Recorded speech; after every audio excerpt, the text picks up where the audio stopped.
Welcome back to Joe Stunner Boxing, and oh dear, oh dear, oh dear, ladies and gentlemen, it seems that Jaime Munguia has not been a good boy. Why do we say this?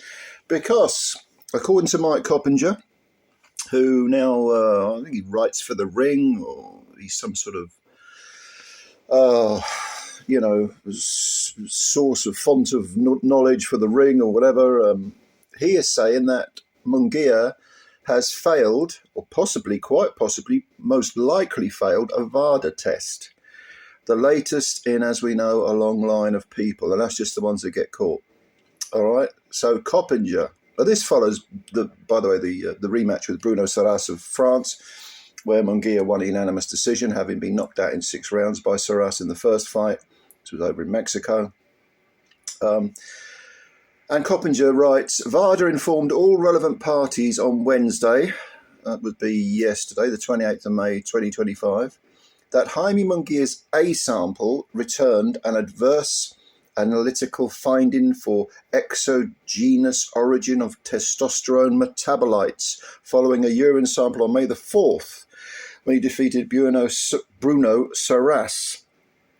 Munguia has 10 days to request analysis of his B sample for exogenous origin of testosterone metabolites. Okay.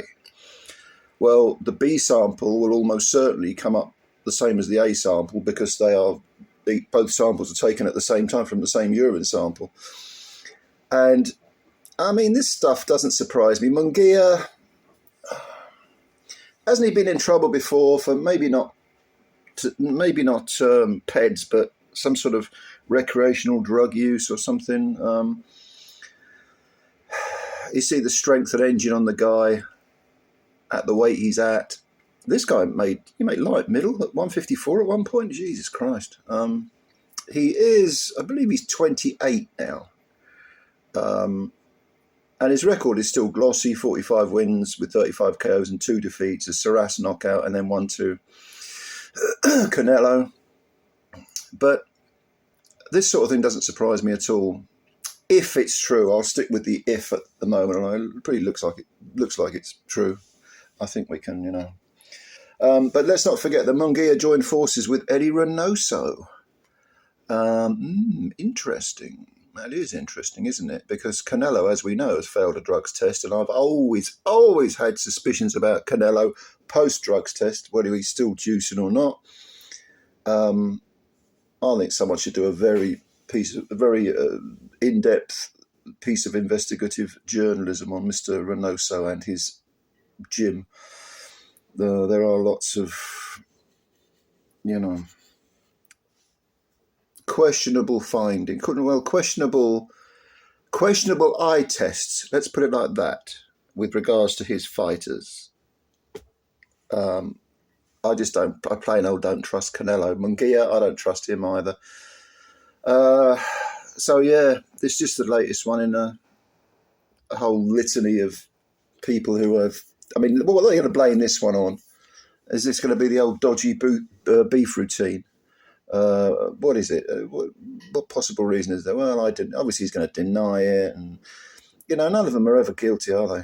They're all, and then they'll hunt around for some loophole, and it's that he's Mexican, and the WBC with Suleiman will probably give him some 6-month suspended sentence, which means absolutely nothing, and 6 months, ban rather.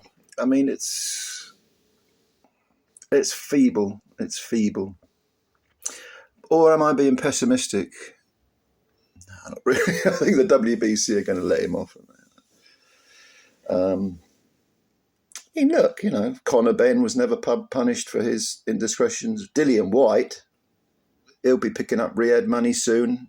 No one ever batted an eyelid over his failed test prior to the supposed the aborted Joshua rematch.